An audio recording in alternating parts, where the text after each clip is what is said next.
Hello, and welcome to Coffee and Galacas. I'm your host, Joe. If you're new to this podcast, I want to welcome you and let you know that this podcast, we discuss the supernatural, mysticism, and what lies in the beyond. So if you're interested, I hope you stick around and enjoy this next episode. Thank you. Hi, and welcome back to Coffee and Galacas. I'm your host, Joe. So where do we begin? Well, tonight's episode is going to be about duendes. If you are familiar with what duendes are, then you know. If you know, you know. If you're not familiar with what duendes are considered humanoid figures. They're a sort of type of elf, a little goblin.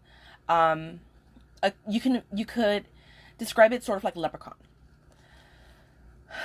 In Hispanic culture, at least I know here in this area, I know my grandmother would talk to me often about them, saying that if you misbehave, if you don't put your things away, if you're not responsible, you're not doing these things, that the duendes would come out and they would take your stuff. So, running joke is that something goes missing and automatically, se lo llevó un duende. A little elf took it, a little duende took it.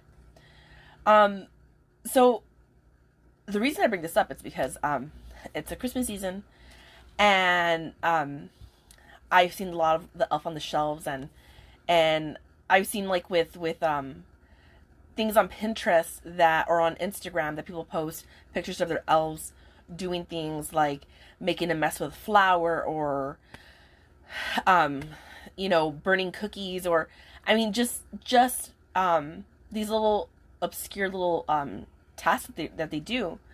And if you know the elf on the shelf story, if I'm not mistaken, the elf is supposed to come alive every night, goes to the North Pole, tell Santa whether the kids behaved or not, and the next day the kids are supposed to go and find the elf, and hopefully the elf is in an easy position for them to find. Basically, from what I understand of that, if you were to touch the elf, or the child was to touch the elf loses its magic. Well, duendes don't lose their magic. Duendes they take things. And I say this because, I often lose things at home, and, when I do, my first thought is, the duende took it. One of my friends, had a Pokemon card, and no joke, he went home, put it on top of the table, or at least he thought he did, and turns out, no, the duende took the card because it was gone. And so every time something goes missing, it's always a little joke that, the duende took it. The duende took the pen, the duende took the book. Whenever you misplace everything, you blame it on the duende. So I bring up duendes, like I said, because, it's a Christmas season and, Elf on the Shelf kind of reminded me of it. And well, why not? Let's dive in and explore. So duendes, basically, they're a mythical creature, of course. Unless they're not, right? What do we know? Strange things happen, so why not, right? Basically, like I said, they can be compared to dwarves, gnomes, and leprechauns, little goblins. The word duende is derived from a phrase in Spanish called dueño de casa, master of the house. So basically, the duende is the one that runs the household. So yeah, that's why I say, if you have something and you misplace it at home, more than likely the duende took it because they take it, and they're the master, they're the keepers of the house. Isn't there a movie? I think there's a movie. Oh man, what is it called? If you know the movie that I'm thinking of, it's, feel free to comment down below. If not, send an email and let me know if you know the name of it. It's I think it's called The Borrowers, something like that. I know there's another one. It's a scary movie, and it's with some people living inside the walls, but those are actual people. They're tall. The Borrowers, if I'm not mistaken, are little goblins. They're like duendes. They live inside your walls, and they pick up things that go missing, buttons, a random sock here and there, and they borrow it. there's actually a cartoon, and I believe it's Russian, or it's based off of that. I'm not sure if it actually is Russian or not. It's called The Fixies. And these are duendes, that live inside your walls, and they fix things in your house. So, duendes, depending on where you are in Latin America, Southern America, Spain, wherever these beliefs come from, because like I said, it travels from place to place. In Portugal they might believe one thing, but in Mexico they believe something else. But similar topic or similar creature, right? So I believe it's in southern Mexico. They believe that duendes come to your house and braid your hair at night, or not necessarily you, but what they do is they go and braid your horse's hair. So if you have a horse, they will braid your horse's hair, and so when you wake up in the next day and you're like, hey, why does my pony have some braids in there? What's going on here? You go check it out, and you're like, well, it had to be the duendes, right? Because who else is going to go and braid a horse's hair unless, you did it yourself, right? So, the belief is that, yes, duendes come, they braid the hair of the horses, and sometimes of kids, too. And I single out kids because from what I've researched, duendes have not necessarily an attraction to kids, but they play with kids a lot. I'm not sure if it's just because, they're small and, they themselves look like dolls, and kids are just, they're not scared of anything really. They're just very trusting, and okay, well, little man on the wall says, play, okay, let's play, right? So duendes usually come, not necessarily after kids, but, their force, their attraction is, it's pretty strong. There was a word I was trying to use there. I couldn't think of it.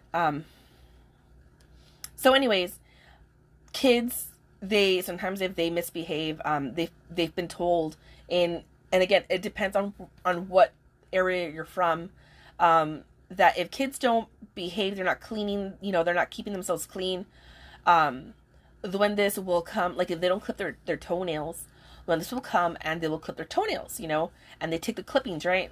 But they say, sometimes duendes don't know how to use the nail clippers, and they end up clipping off the entire toe. So again, these are stories that get told from generation to generation to, in a way, scare kids. It's a scare tactic of sorts to get kids to behave and become obedient. And I mean, hey, I'm for it. I mean, I know that my grandmother used it with me and my sister growing up. And not necessarily my mom used it, though, I mean, I know I've talked to her about duendes before, but I know that my grandma, that was like one of her scare tactics. Ay, va a salir el duende, Si no limpias el cuarto, va a salir el duende y te va a llevar las muñecas. If you don't clean your room, the duende, the little elf, is going to come out and take all your dolls. And so there I am, reluctantly cleaning my room because I didn't want to lose my dolls. I didn't want to lose my toys. So yes, these are scare tactics that get used around, as well. Duendes are a similar mythical creature from the Visigoth or Swabian culture. Okay, and in Swedish, they use the word tomte, and this basically is a mischievous spirit and inhabits your dwelling. So here's this little creature that comes into your house or lives in your house. I mean, first of all, how do you get a duende? Like, are they just walking around and like, oh, that house looks pretty good, I'm just going to go and chill there? Or does it come with the property? Do you have to request one? I mean, if you know how you pick up a duende, let me know. Maybe the one that can come and help me out because, I need an extra pair of hands to help clean sometimes. And if he's willing to clean, hey, why not? Anyway, so yeah, I mean, duendes, they were considered these mischievous creatures that will come into the house, or they lived in the house, and they would wreak havoc in your household. Misplace spoons, misplace things, just move things all around, just creating havoc.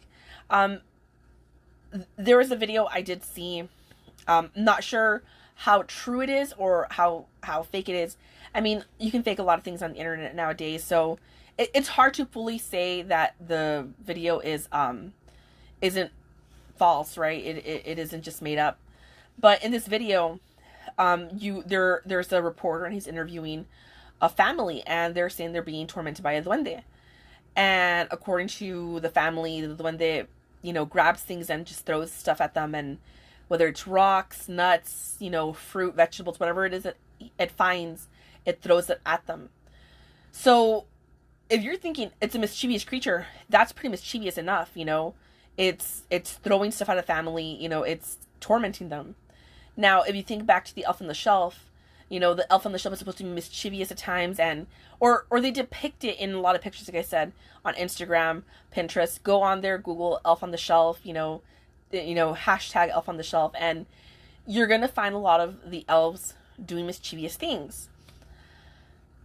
I mean, I don't know if you've seen the Elf on the Shelf movies, but I've never seen the Elf on the Shelf, do anything mischievous in those movies.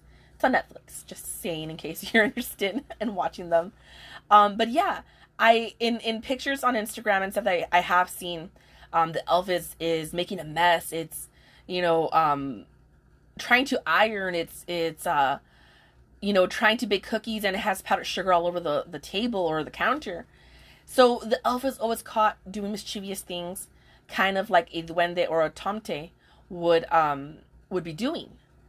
So I have to wonder, is Elf on the Shelf kind of based off on that? Are elves, period, based off on the idea that they're mischievous creatures and they just do things? I mean, where did Santa get all these elves from? I mean, to me, it kind of reminds me of Willy Wonka. This man found Oompa Loompas in a country, so does Santa kind of do the same thing? Does he find elves just lying around in the North Pole and is like, guys, I decide to build my factory here. I'm going to need a hand or two. And the others were like, well, we have nothing better to do, Santa. So let's hook you up, brother. And let's build some toys together. I mean, I'm curious. If you know why Santa has so many elves, tell me. I want to know now. This might just turn into another video where we discuss Santa and how does this man get so many elves, Santa, lend me an elf. I need help, decorating for Christmas, okay? Just send one my way and we'll put up some lights together, decorate the Christmas tree and all that. And if you have decorated your Christmas tree, let me just tell you, every time you decorate your Christmas tree before Thanksgiving, a puppy doesn't grow its wings, okay? I mean, yes, I know puppies don't have wings, but I was going somewhere with that, and then no, I saw it in a meme somewhere. But yeah, wait until after Thanksgiving. Let Thanksgiving have its moment. And if you have waited, kudos to you. High fives all around. And if you didn't wait and you decorated before Thanksgiving, okay, I'm gonna let it slide this year because it's 2021. But next year, let's all wait until December 1st to start decorating. And if you want to lend me a hand in decorating my house, that's okay too. And if Santa, you're listening to this podcast, which I know you are, send me an elf to help me decorate because, my house looks a little blah right now. Anyway, so yeah, that, in Hispanic folklore, especially like in Mexico, duendes live inside your walls of your homes and especially in kids' bedrooms. So, if you think about that, that's creepy, imagining, not really, because, in the U.S., we often talk about, the tooth fairy, and how the tooth fairy comes into your house or into the kid's bedroom and takes your teeth, which as well is creepy. Like, why is this fairy taking teeth?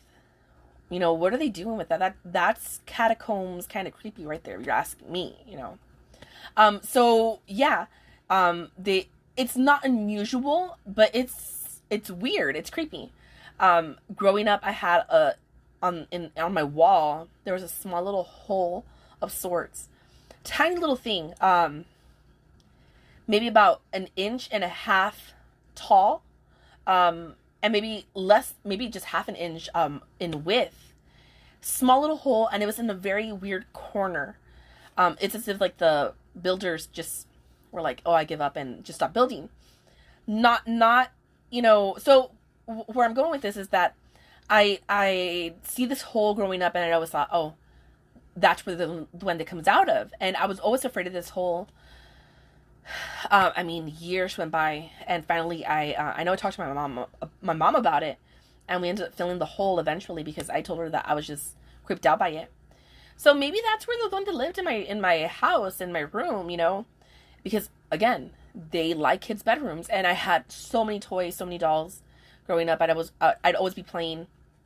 So yeah, I could see that happening, where a duende's like, I like your room.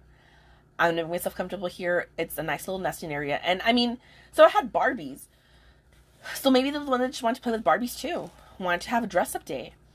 And duendes are, like I said, if you Google pictures of duendes, they're always depicted as these ugly creatures. Not none of these cute little Santa elves with little pink cheeks and, that cute little smile. No, these are considered, kind of ugly and menacing.